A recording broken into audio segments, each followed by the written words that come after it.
La préparation n'a pas dû être facile pour Bessangour Chamsoudinov, lui qui a subi une terrible pression psychologique de la part de Cédric Doumbé. Mais la pépite de l'Ares ne s'est pas trop laissée déstabiliser pour autant. Preuve en étant les récentes images, qui ont sérieusement interloqué les internautes. Plus que quelques jours avant le PFL Paris, et donc le choc entre Baki et Cédric Doumbé. Un combat particulièrement attendu dans l'Hexagone. Les deux hommes vont avoir l'occasion de poursuivre leur bid dans la cage après l'avoir fait via les réseaux sociaux, bien que ce soit l'ancien du Glory qui semble avoir l'avantage. Plus expérimenté et légende du kickboxing, The Best n'a cessé de harceler publiquement Baki. Et ce à base de provocations et de tacles tous devenus viraux. On a vu par le passé, avec Jordan Zebo, que cela pouvait avoir des sérieuses conséquences psychologiques.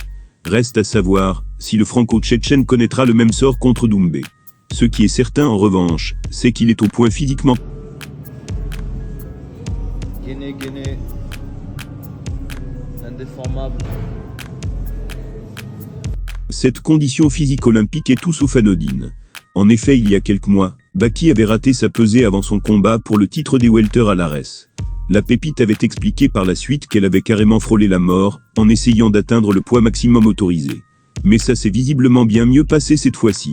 Les internautes sont en tout cas impressionnés par sa carrure. Deux d'entre eux ont par exemple écrit « C'est moi où il a l'air beaucoup plus sec que d'habitude. Il a clairement fondu. » Reste à savoir s'il est prêt mentalement, après avoir été humilié publiquement à de multiples reprises par Cédric Doumbé. Mais Bessangour semble en tout cas fin prêt sur le plan physique.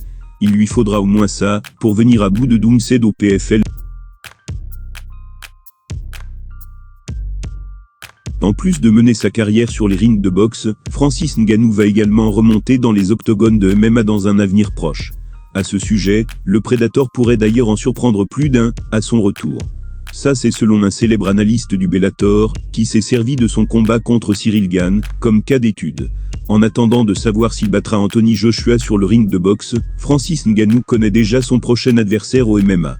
Il avait été récemment annoncé que le Camerounais affronterait le vainqueur du combat entre Renan Ferreira et Ryan Bader, respectivement champions des poids lourds au PFL et au Bellator.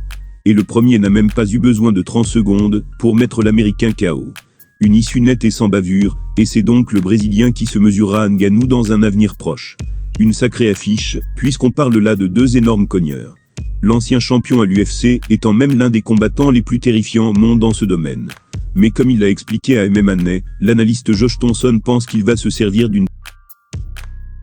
Voilà ces mots, Ryan Bader est l'un de mes amis. Cela dit, d'un point de vue promotionnel, le meilleur combat à vendre au public pour le PFL serait Renan Ferreira contre Francis Ngannou. C'est meilleur sur le papier. Mais ce qui va se passer, c'est que Francis va se transformer en lutteur.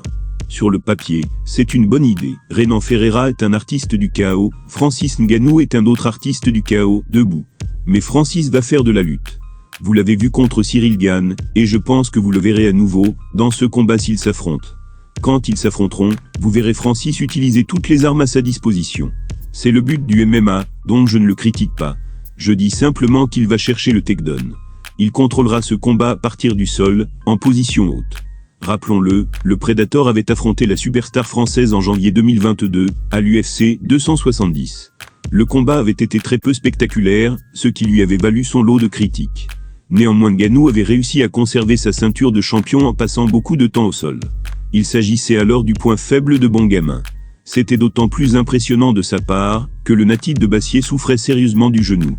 Plutôt que de compter sur sa puissance de frappe contre Renan Ferreira, Francis Ngannou pourrait surprendre tout le monde. Il pourrait tenter de neutraliser le Brésilien au sol. On a tendance à l'oublier tant il excelle au striking, mais le Camerounais est un combattant très complet. L'analyse de Josh Thompson n'est donc pas dénuée de sens.